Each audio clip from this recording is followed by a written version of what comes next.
Bonjour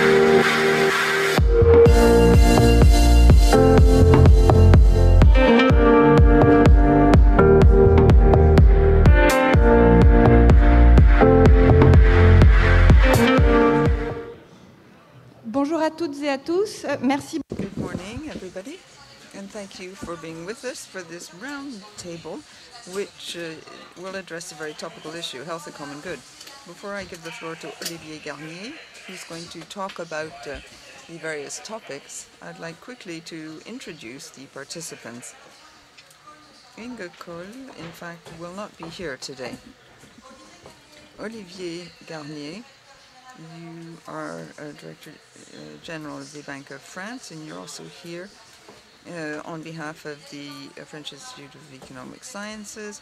Daniel Casanova, you are the head of the leading trade union in medicine. You now work in critical care in the Ile-de-France, and you also are a jurist by training.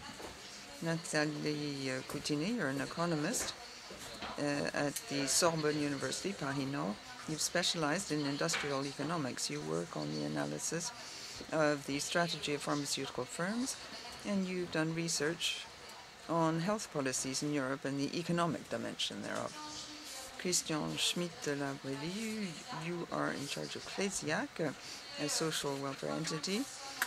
You cover about 3 million people when it comes to health, retirement, and so on. You've had your whole career in insurance. You started with AXA and then Maya Prévoyance before joining AG2R. You are also on the board of a number of entities. Raphael Wisniewski, you are an associate with Andres Partners. It's an investment firm. And your special area is investing in drugs and medical devices. Olivier, over to you to introduce the discussion. Thank you, Elodie. Good morning, everybody. As a moderator, I'm going to try to talk about the general concept. It's a wonderful title we have for this session, Health, the Common Good. I didn't choose the title, it's the organizers, in fact. When you talk about a common good, there are several meanings. The first meaning that springs to mind is that of political philosophy, if you're interested in that. It makes you think about Aristotle and Rousseau, and the common good is how to reconcile the individual and general interests of the population. To rephrase things, one would tend to say that one's individual interest stops where the individual interests of everyone else begin. So you have to try to reconcile the individual and the group interest. And in the area of health, this is very apposite. Vaccination, for example, it's an individual decision, but at the same time, it has a general dimension, the common weal. And then a common good also can mean what belongs to all. In 2009, the first Elida Bostrom won the Nobel Prize, and she specializes in the common good.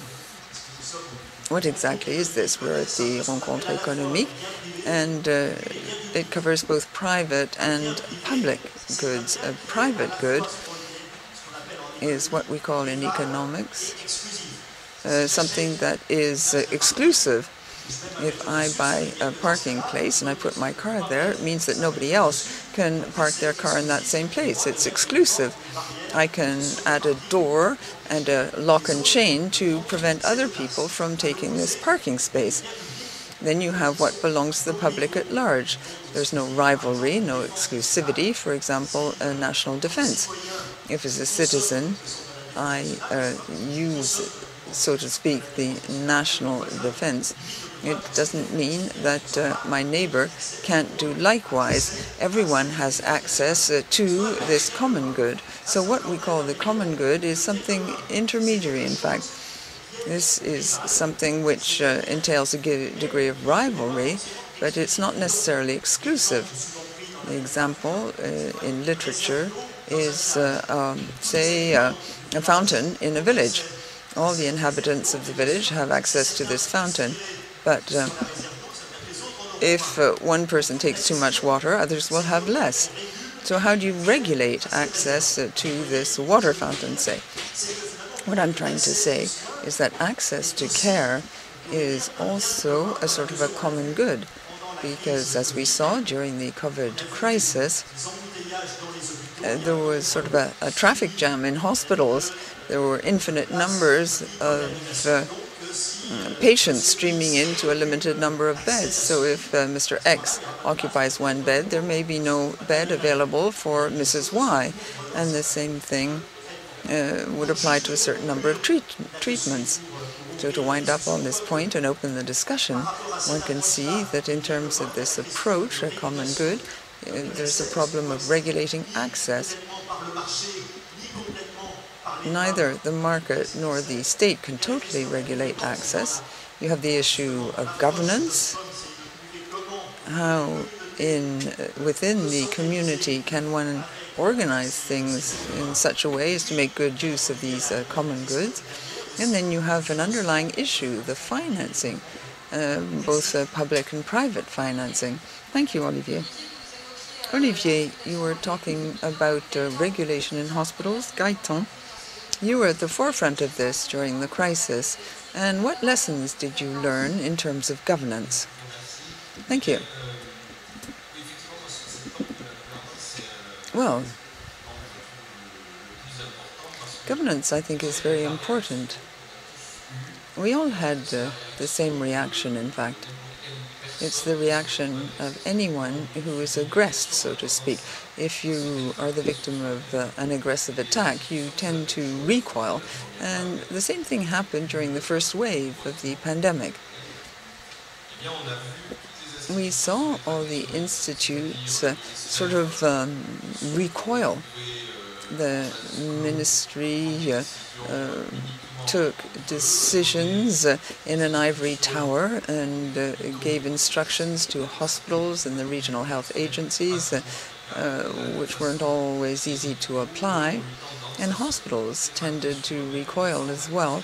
And almost all the hospitals created a sort of a crisis unit. And this is the unit that managed the pandemic on a daily basis. So governance. Well, I think, as everyone has said, the crisis revealed some pre-existing problems. What it clearly showed was that the relevant level to manage health is not the present one. You have the Ministry for Health and the regional health agencies, which are a sort of decentralized entity during the pandemic. Measures were the same, whatever the part of the country, whatever the degree of saturation of the intensive care units. The relevant level, however, may be regional or infra-regional. You need decentralization. And since the beginning of the pandemic, a lot of people have started talking about decentralization, give regional health agencies more authority and autonomy. There's a second point, which is of paramount importance and which already existed. The hospital organization is a sort of a two-headed entity. Why am I talking about the hospital? I'm not denying the importance of outpatient care, private entities, but I want to talk about hospitals and teaching hospitals because they are the ones that were at the center of any decisions concerning COVID. So I won't talk about outpatient care or private clinics. In the teaching hospitals, that's about 50% of overall hospitalizations. There are two entities which are almost watertight. First of all, you have the university professors and doctors, and they wear four hats. They're researchers, they're clinical doctors, they care for patients, and they're also managers. The problem is that this management, which is essential, of course, to protect this common good and make it as efficient as possible, well, this management is not actually taught.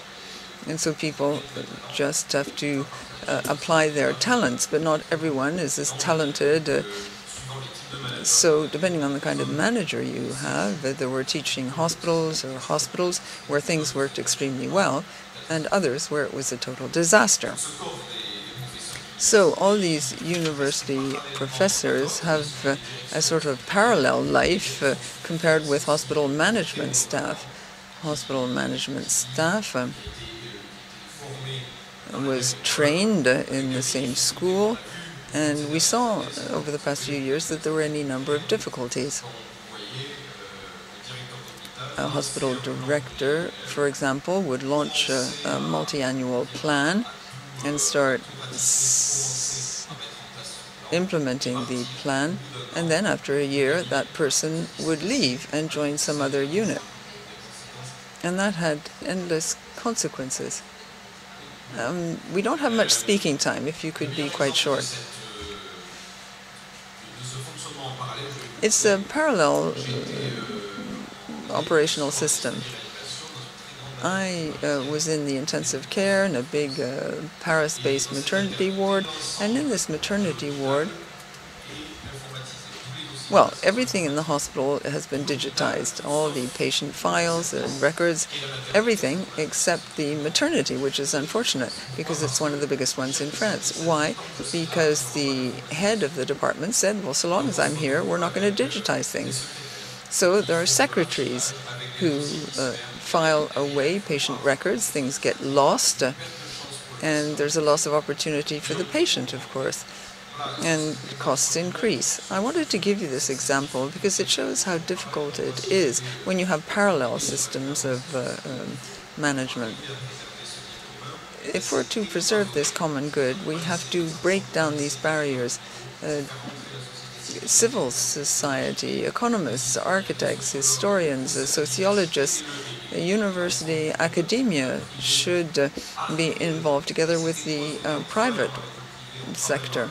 It's by working with all these other sectors and outpatient units one can do away with this sort of two-headed monster which makes life so difficult. Thank you. Thank you, Gaëtan, for this message and this testimonial. It is indeed necessary to reform governance. As you have said, it's essential to guarantee access to health. From an economic stance, Nathalie, how can society guarantee access to health as a common good? Thank you. I'd like to react to what Mr. Garnier said right at the beginning.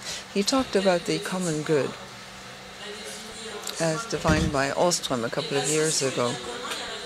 Together with the common good, well, you have this idea of something that's common to all, common yet different. A common good must be properly managed for the common weal. A number of definitions have been given which are quite accurate, and Mr. Garnier finished his statement by saying there is no governance. There has to be special governance of these common goods. And that is where the idea of a common, as construed by Nostrum, comes in. It's a kind of institution which would establish the rules of governance for this common good. The commons would enable all the members of a community to have access, and they would also have certain duties. And just to take the example given, in a commons, all the inhabitants of this commons are entitled to use the resources, but at the same time they have to preserve this resource. They have duties in terms of this resource. So if we view health and drugs, because this is an issue which we shall also discuss, as a common good, then there has to be some governance as a commons. It's not a kind of state governance. When it comes to a certain number of common goods, like health and education, the state, for any number of reasons, doesn't always provide proper access and the preservation of these resources. So I therefore believe, and of course the private sector doesn't either. With the private sector, it appropriates a common good, and that doesn't fit in with Nostrom's work. So I think it's necessary to create commons And in terms of health, I'd like to refer to the work done by Ostrom and Benjamin Coriat. We have social commons. That is, health is what we could call a social commons, just like retirement or education. Why are these social commons? Because they share a certain number of characteristics, and also they are complex in terms of financing. That's clear when you talk about health. Also, there's the issue of redistribution. If we want health to be a common good, we have to guarantee access and access for all. So there's a question of financing that arises. If you base yourself on this definition of a commons, you can't just have the odd reform here and there to ensure that health is dealt with as a real commons. You have to transform, you have to radically change the mode of governance. It shouldn't be just a state governance. It has to be far more democratic. Today, patients and we citizens, we have largely lost our ability to do anything about reimbursements, unregulated doctors' fees. So you have an issue about the management of health, contrary to what was created in 1945. In 1945, patients, the population, managed the health system. They decided on financing and redistribution. Currently, it's the state that does all this. The health crisis also showed that state hospitals, drugs, and we'll talk later on about access to vaccines, well, they're underfinanced. There's a real problem of financing. My main message is that if we want, or if we consider that health is a common good, then it's necessary to build a special mode of governance for this common good in the sense of a health commons. Thank you. So to create this commons, you have to find the right financing. How can one ensure the financing of this commons? Christian Schmidt de la Brêlée. Well, as Olivier said, together with the preceding speaker, we have this commons and this common good. It's not res publica, it's a res communis. And the res communis, well, maybe we don't interpret it in the right way or in the same way. I view it as a relevant alliance between the public and private sectors. That's what underpins the common good. With this pandemic, where there was an alliance between the public and private sectors, things worked better. We saw that in a small country, when it comes to the number of inhabitants, namely Israel, the alliance between the public and private sectors with a big pharmaceutical company and the government, well, that highlighted the kind of success you can score. Look at the situation of the country vis-à-vis the pandemic. And also, look at Germany and France, for example, and their health systems, which combined the public and private sectors. This was very beneficial. Conversely, look at the US.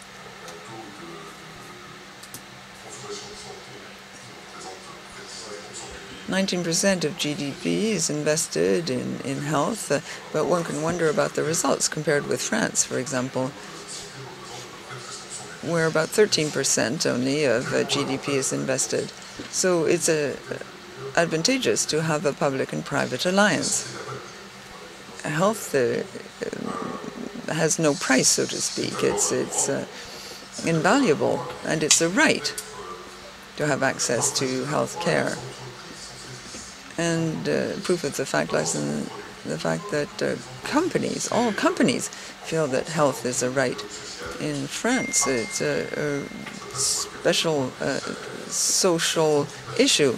Before people talk about their salary, before trade union representatives talk about salaries with the employer or with human resource managers.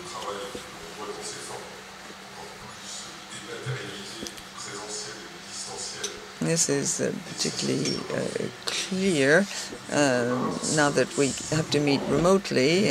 We have to recreate the social link. Well, enterprises, companies, and trade union representatives focus on health above all.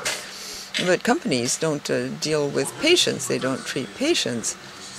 Maybe it's the public system and patients that will have to deal with the ill. But companies deal with people who are healthy.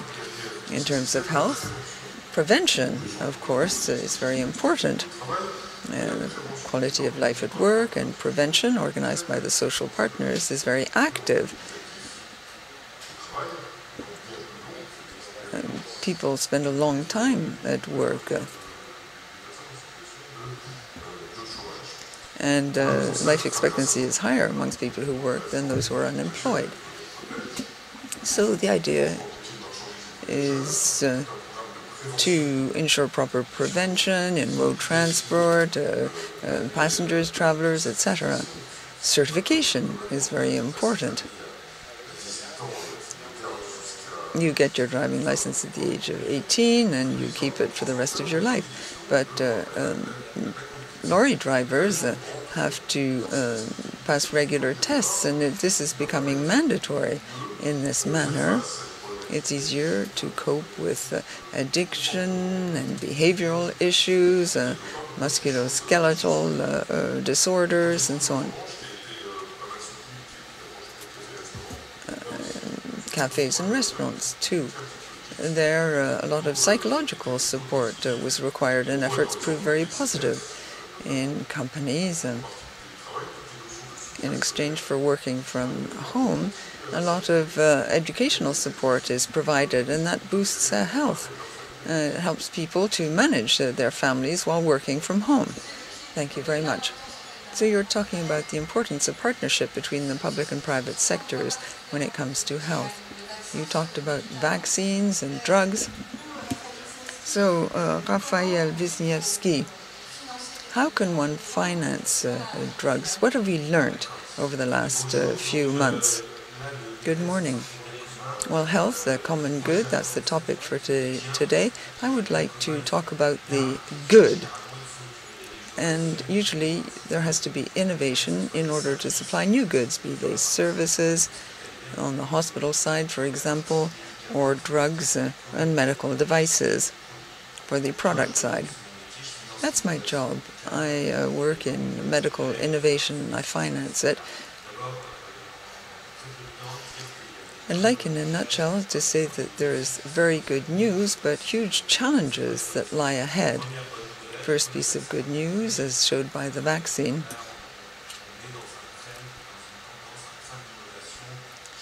There are tremendous innovations and trends in this area. There is huge progress and breakthroughs have been made over the past 10 years. New drugs to treat hepatitis C.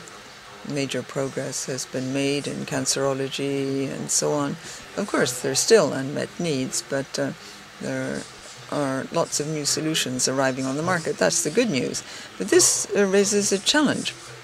These treatments, these innovative treatments, are extremely costly, so there's a problem for the health system to reimburse these treatments. There are new drugs, and innovation is on a powerful upward trend. So all these issues will have to be resolved in order to finance everything. And where are these innovations taking place? There's a problem of sovereignty here. Europe is losing its rank, and most innovations are taking place in the US. France represents a tiny proportion of innovation, and there's a marked innovation in financing too. There's a marked difference in the US when it comes to financing startups and private companies. the amounts available to finance these entities are 5 times greater than in France. We're talking about 15 to 40 times more if you look at different periods of time. So the gap is growing. The bad news, and I looked at the West and Asia, well, in the space of 5 years, Asia has caught up with Europe and is overtaking us, in fact. So there truly is a problem of national sovereignty in the area of innovation. It's paradoxical. This could make it possible to solve the equation, or at least several parts of it. Innovation offers very high yields. That's useful for people who want to invest their money and save in this way. There are more and more solutions when it comes to treating patients. And the industrial fabric, well, it's important for the industrial fabric of a country. What we're talking about here is innovation that creates extremely qualified jobs. And I think this is important for the national and European industrial fabric. We do need to find solutions, therefore, so that the equation really works. We have a problem of access to these new drugs. We know full well that they are extremely costly, hundreds of thousands of euros, and we'll have to find creative solutions. We have the health system, the private sector, and investors who should combine forces. There could be payment based on performance, or spread out payments in sort of installments.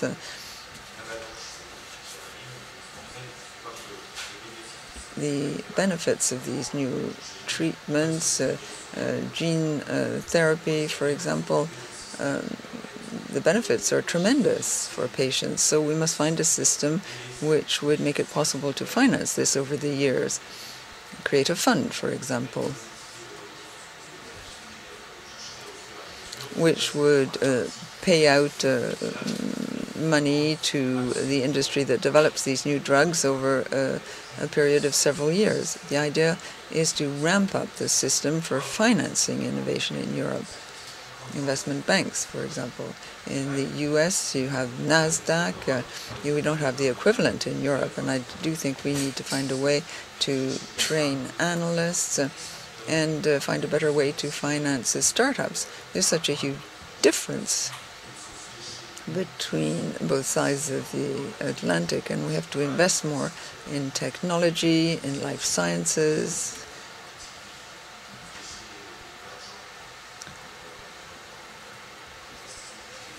I think we have to boost private and public investment in life sciences because the gap is growing between Europe and the US.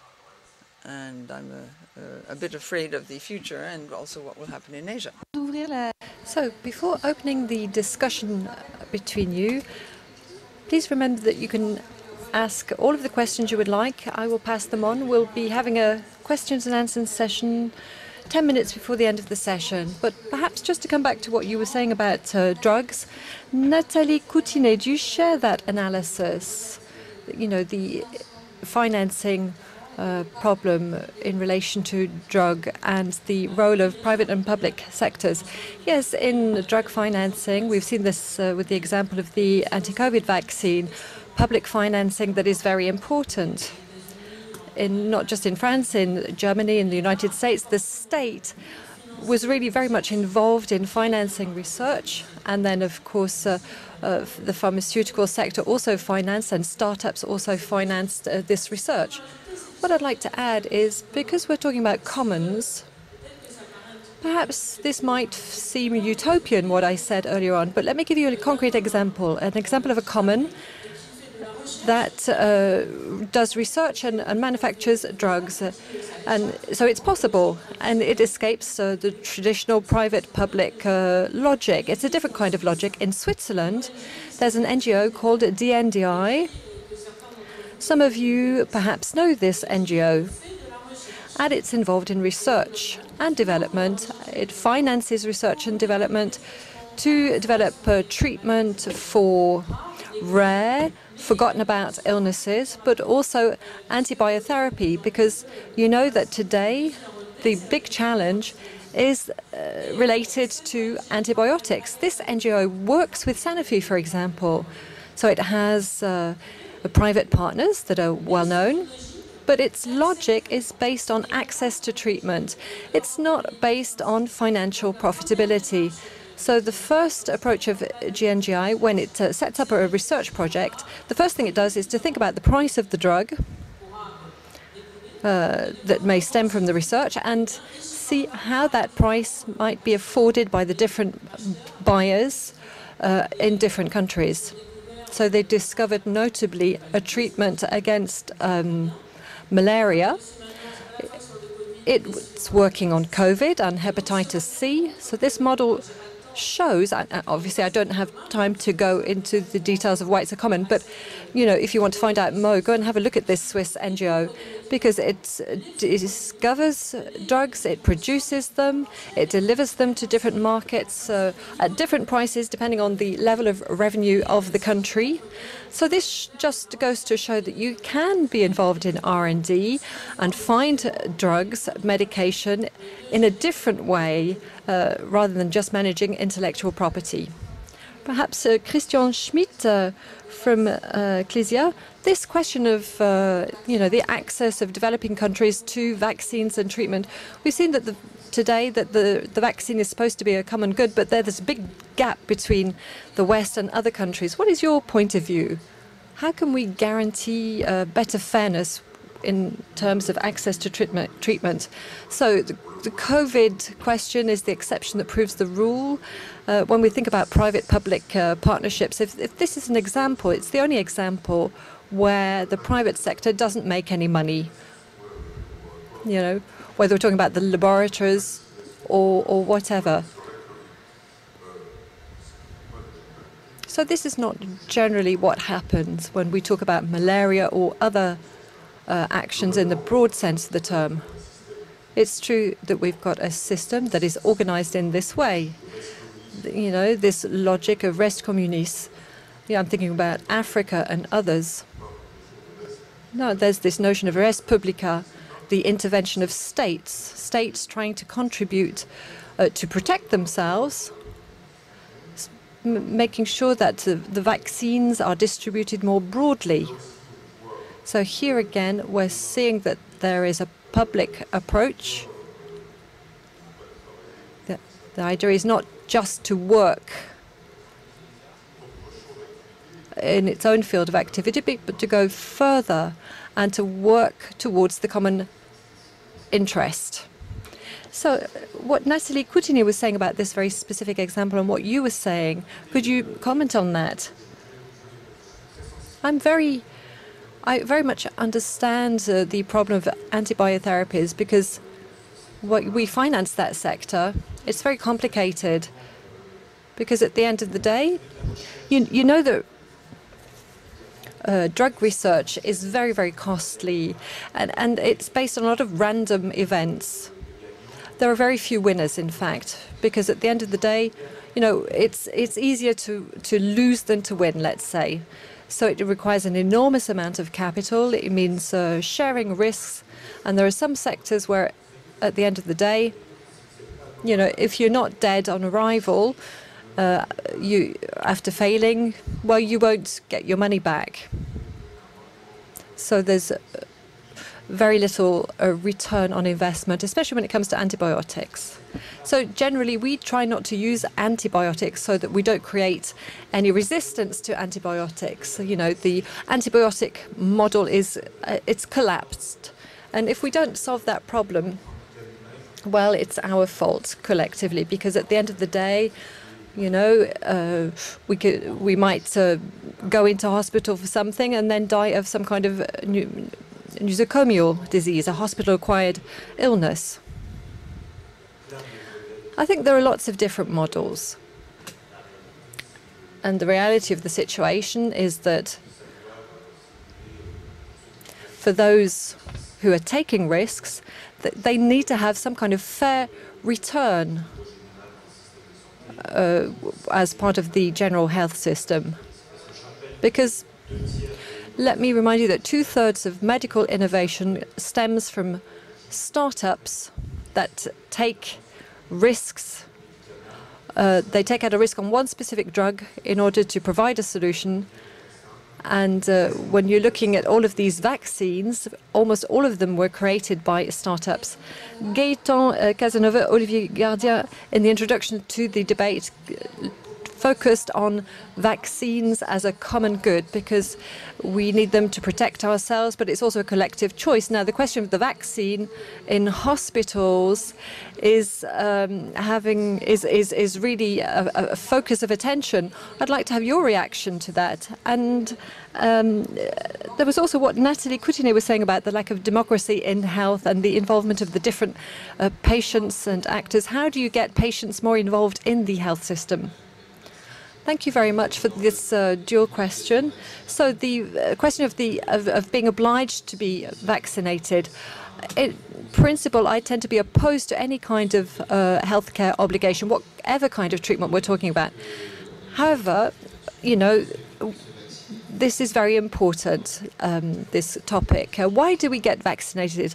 Well, you know, you're in good health and yet, you know, you're vaccinated. I've been getting vaccinated against the flu for many years. I do it for myself. I don't want to spend a week in bed with the flu.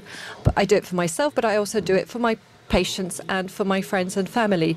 In nursing homes especially, this is where things fall apart. Those who are entitled, who need to be protected, where, you know, the health professionals are the least responsible, let's say. That's the way I think the situation is.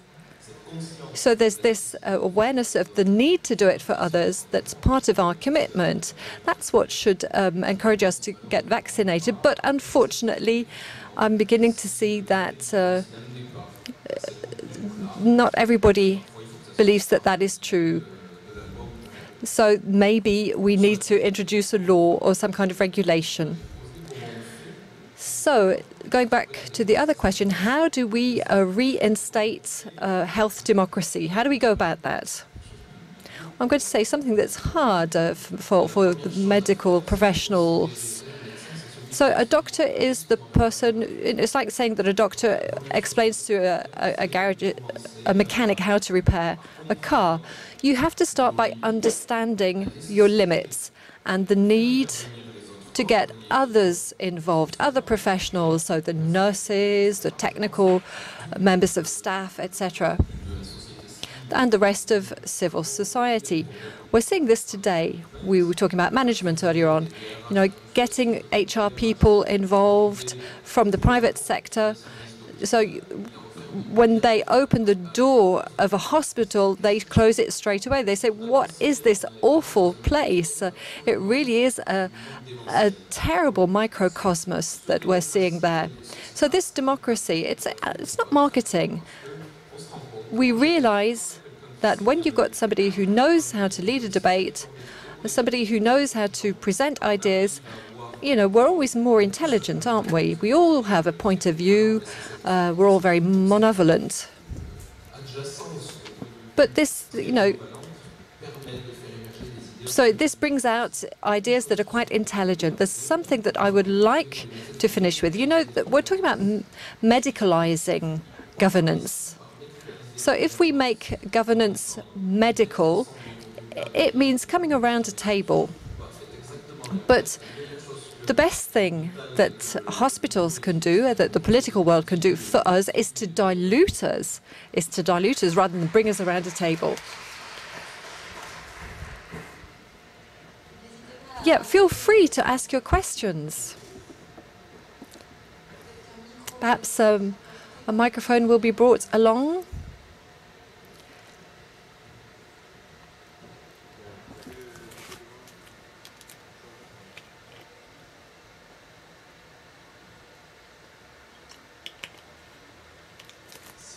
Thank you. I'd like to make a remark about Dr. Casanova. I'm also a doctor, and it just so happens that health democracy does exist, but we have to use it. The board of directors that we refer to now as supervisory councils. They're presided by mayors. And these supervisory councils are important when it comes to the healthcare project of a hospital. So there is a little bit of democracy because the mayor is elected by the population. So that's my first remark. Now, the HSP2 law gave authority to the council so that they could deal with health problems and focus on projects with means from public and private sector. So we can't say that this democracy does not exist, but elected officials need to use it. But very often they're not aware of these proposals and they don't use them. So that's another debate. Now I want to talk about health economy. I think we have to define today what we refer to as the right kind of care, because the door is open to all kinds of care. Everything is reimbursed. And when you analyze what's happening, we realize that there's lots of care that is covered by the healthcare system, but which shouldn't be. So that's a different debate. No, it's a good thing, a good question. We can ask our speakers, what is the right level of healthcare? What should we be offering patients? And to come back to what Christian Schmidt de Labrelli was saying, what about patients who are not yet ill? Well, the organization of the healthcare in France, without defining what the fair care is, because we're having continuous reforms to the system. There's what's called the reste à charge zéro in French, which means zero to pay. So we realize that we've got outpatient care, we've got different types of care that are beyond the definition of, how you reimburse them. So financing and reimbursement is by obligatory insurance, but also by additional insurance. So if we're not just in charge of a patient, it's important to be able to define what the basket of healthcare is for transport, for example, and for hotel owners. I was talking about another branch that I protect, and that is pharmacists. They have to be protected as well in terms of insurance. So with this combination between private and public, when we look at the healthcare basket, we've got to take that into account. We've got to think about the actors who may be public and private. So actions need to be beneficial. So social partners, companies need to seize this opportunity. So with the CSMF, we've organized a meeting, a prevention meeting, so a prevention consultation that lasts 1 hour, and that relates to carriers, to people working in the transport business. So if you look at the accident rate, it was much higher than in other professions. But it means that thanks to this consultation, we could improve the quality of life of people working in this sector of activity. So you can't normalize, you can't standardize globally, but you have to have an approach for each professional sector. And I'm talking about health from the collective point of view. And then you need to look at the different concerns according to sector. We were talking about flu vaccines. We were the first to organize a few years ago total reimbursement of flu vaccination for pharmacists. So the rate of people vaccinated in this sector activity is now going up more quickly than without us having done this. Perhaps in just a few words, Nathalie Coutinet and Gaëtan Casanova, your notion of fair care, what would it be? What would it be for you? Well, let me come back to the question of health democracy. You talked about the hospital.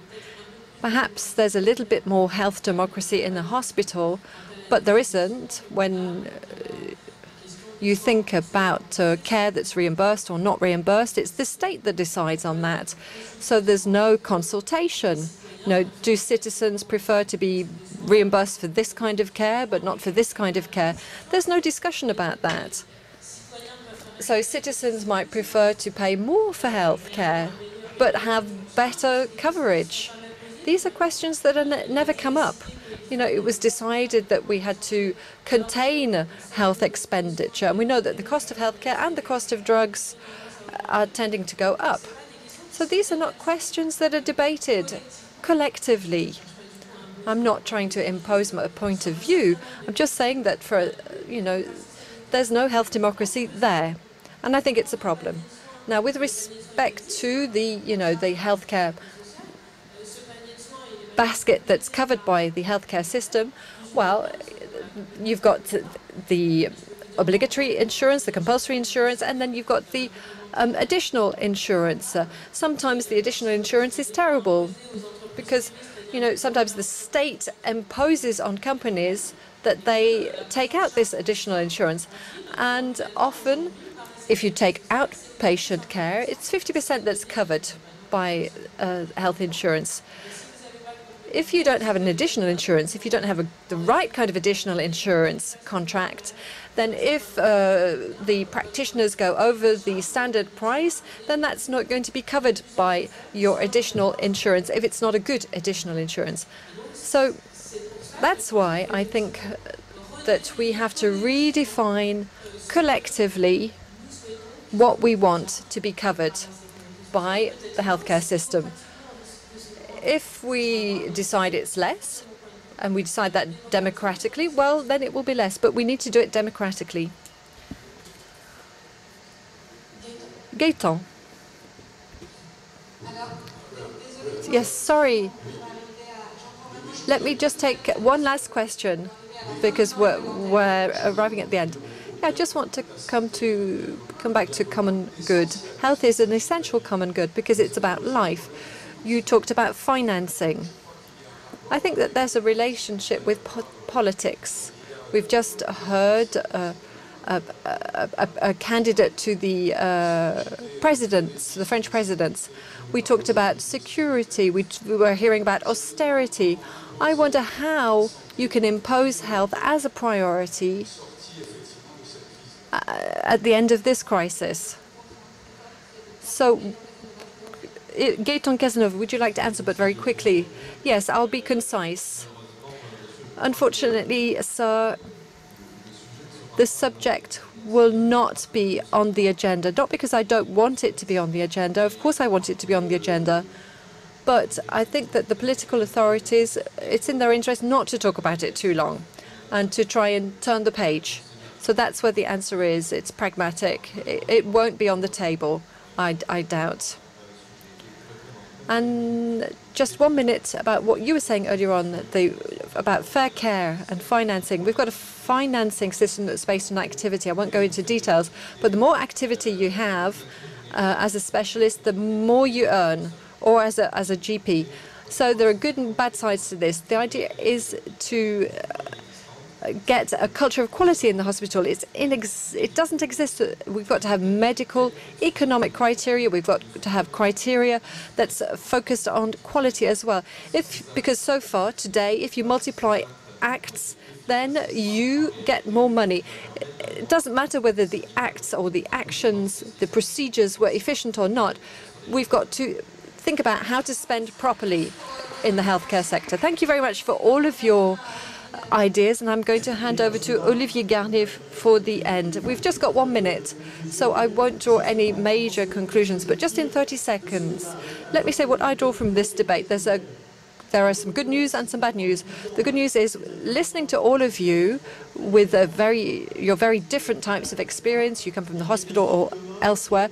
There's a common diagnosis that has emerged. It shouldn't be all state or all market focused in the healthcare system. The bad news is that how do we go about this? We can see that the common good that I defined at the beginning is what's very complicated in all of this. But listening to everybody, we see that we still haven't got what we want. We're kind of at a standstill. And the example that Gaëtan gave with the hospital, You know, we could have a community, but this community finds it difficult to govern itself. There we go. Thank you. Thank you very much to all of you.